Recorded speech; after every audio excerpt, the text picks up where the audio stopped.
एक दफ़ा शिव जी समाधि में बैठे हुए थे और उधर से नारद जी निकल रहे थे। तो नारद जी पार्वती जी के पास आ गए और पार्वती को पूछा कि पार्वती, ये महादेव के गले में जो रुंडों की माला है ये किसकी है? पार्वती चुप हो गई। कुछ देर बाद बोली, मुनिवर ये तो मुंड माला तो कभी बताया नहीं। नारद जी ने कुछ व्यंग स्वर में कहा, ये कैसा प्रेम है? कहकर वह वहाँ से रमते चले गए। श्री पार्वती जी को शिव पर संदेह हो गया, एक कोप भंग चली गई। तब तक से शिव जी की भी आ गए। पार्वती ने देखकर दास दासियाँ से पूछा कि गिरिराज कुमारी के पास गए तो उन्होंने बड़ा आश्चर्य हुआ इनके अभूतपूर्व अवस्था देखकर।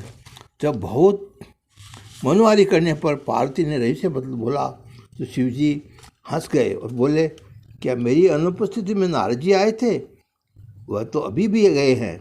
ये कहकर पार्वती ने सब बात ब्यौरा बताई। कहा, मुंड माला का विवरण पूछा।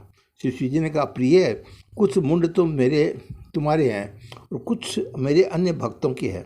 जब जब तुम्हारा शरीर छूटता है तब तब मैं अत्यंत प्रेम होने के कारण तुम्हारे मुंड को अपनी माला में पिरो लेता हूँ। पार्वती ये सुनकर गंभीर हो गई। इसका कारण हुआ कि मैं मरती हूँ और शंभु अविनाशी है। फिर भी हाथ जोड़कर बोली, प्रभु, जब आपका मुझ पर इतना प्रेम है तो मुझे अपनी तरह अमर क्यों नहीं बना देते?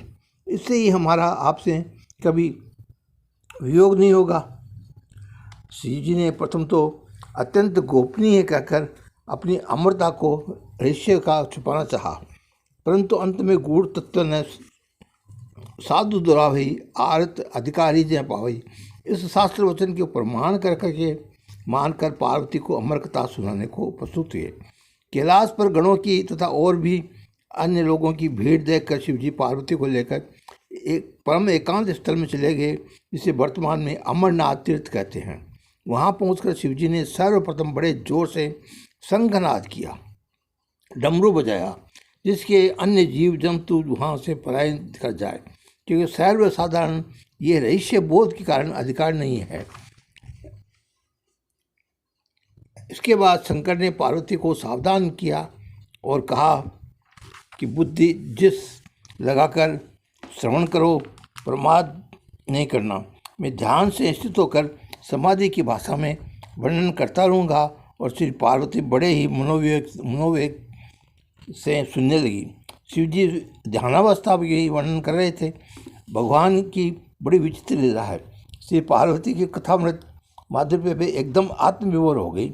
उसी समय एक सुख जो प्रथम डमरू वादन के समय अंडे में से स्थित था, इसलिए वहाँ से भाग नहीं सका। कथामृत से पोषित होकर अंडा छोड़कर बाहर निकला और हुंकारनी बढ़ने लगा। कथा समाप्त होने पर जब शिव जी को ब्रह्म ज्ञान हुआ तो पार्वती को ध्यानस्थ देखा। शिव जी विस्मय में ये देखते हैं कि हुंकारी कौन बन रहा है। पूछते पर पार्वती मारी संकोच से कुछ बोल नहीं सकी। शिव जी ने ध्यानपूर्वक देखा तो उन्हें एक शुक्र पक्षी दिखाई दिया। पक्षी को अनाधिकारी समझकर यह देवता हाथ में त्रिशूल लेकर उसे मारने के लिए दौड़े। बेचारा सुख भागा और जाकर श्री व्यास जी की पत्नी के मुख में प्रवेश कर गया, उदर में प्रवेश कर गया। तब तक से शिव जी वहाँ पहुँचे और व्यास जी से बोले कि आपके यहाँ मेरा चोर आया है, आप उसे बाहर करें या मैं मारूंगा। तो व्यास जी को समस्त वृतांत मालूम हुआ तो उन्हें हंसकर बोले, आखिर आप तो ये भोलेनाथ है। आप कहते हैं कि आप उस रहस्य को जान देने पर प्राणी अमर हो जाता है, फिर बोला आप उसे अब भी मार कैसे सकते हैं? कि आप अपने से ज़्यादा उस तो सभी मर्यादा को भंग करेंगे? क्या ब्रह्मा जी का पेट फाड़ेंगे? श्री शिव जी प्रश्न मन आशीर्वाद देकर वहाँ से लौट गए। ये सुख व श्री जी की लीला शुरू हुई। महाभारत के व्यास में मेरु पर्वत पर शिखर पर जब उत्तम पुत्र की कामना में कठिन तपस्या करने पर शिवजी इनके वरदान देने के प्रसंग पर आया, तथापि श्री व्यास जी स्वयं प्रथम समर्थ है। इनके कृपा कटाक्ष से उनके संतान उत्तम संतान प्राप्त किए, परंतु लोक संग्रह के लिए उन्होंने स्वयं संतान के लिए तब करके ये आदर्श स्थापित किया है कि कामना रखने वाले को इस प्रकार के साधन निरत होना चाहिए। स्कंद पुराण में के अनुसार आवती मुनि को भी कन्या चेतिका, जिसका दूसरा भाव पिंगला भी था, श्री व्यास जी की पत्नी थी, उन्हीं के गर्भ से श्री सुखदेव जी का प्रगट्य हुआ। श्री सुखदेव जी 12 वर्ष तक माता के गर्भ में, यदि यहाँ कोई शंका करे कि तब तो उनको द्वारा माता को बड़ा कष्ट हुआ होगा, तो इसका समाधान ये है कि संत जहाँ रहते हैं वो फूल की तरह रहते हैं, और इस सुखदेव जी 12 वर्ष बाद अपनी माता के पेट से जन्म लिए और ये सुखदेव जी अजर अमर हो गए। और पार्वती कथा पूरी नहीं सुन सकी और पार्वती बीच में सो गई थी।